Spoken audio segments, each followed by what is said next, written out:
خاص اشرا آ رہا ہے جو اللہ کی اطاعت اور عبادت کا خاص موسم ہے، اشرا ذی الحجہ، جو اللہ کی عبادت اور اطاعت کا خاص موسم ہے۔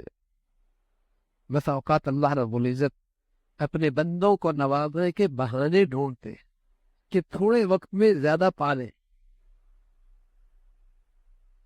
تھوڑے وقت میں زیادہ پالیں۔ تو یہ عشرہ ذی الحجہ جو یکم ذی الحجہ سے شروع ہوتا ہے اور 10 ذی الحجہ تک رہتا ہے، یہ عبادت اور اطاعت کا ایک خاص موسم ہے۔ رسول اللہ صلی اللہ علیہ وسلم فرمایا کرتے تھے کہ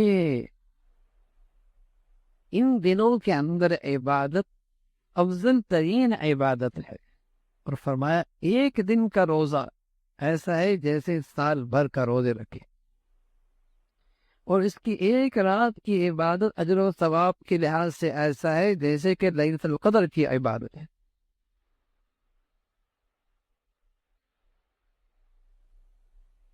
اس کے ایک دن کی عبادت روزہ ایسا جیسے ایک سال کے روزے کے برابر،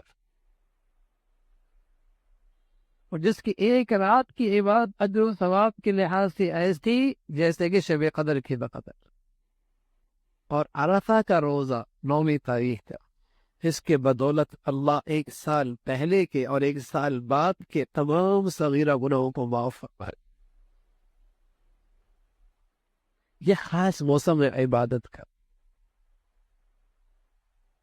اس میں کچھ مسلمان ایسے ہیں جو اس موسم کی ایک خاص عبادت انجام دیتے ہیں جو صرف اسی موسم میں ادا ہوتی ہے، اور وہ حج کی عبادت ہے۔ حج کی عبادت، اور اس حج کی عبادت میں وہ خوشبو بھی نہیں لگاتے، وہ سلا ہوا کپڑا بھی نہیں پہنتے، وہ بال بھی نہیں کاٹتے، وہ ناخن بھی نہیں کاٹتے۔ تو حضور علیہ الصلوۃ والسلام نے فرمایا کہ اللہ رب العزت کی ان پر ایک خاص بارش ہوتی ہے رحمت کی۔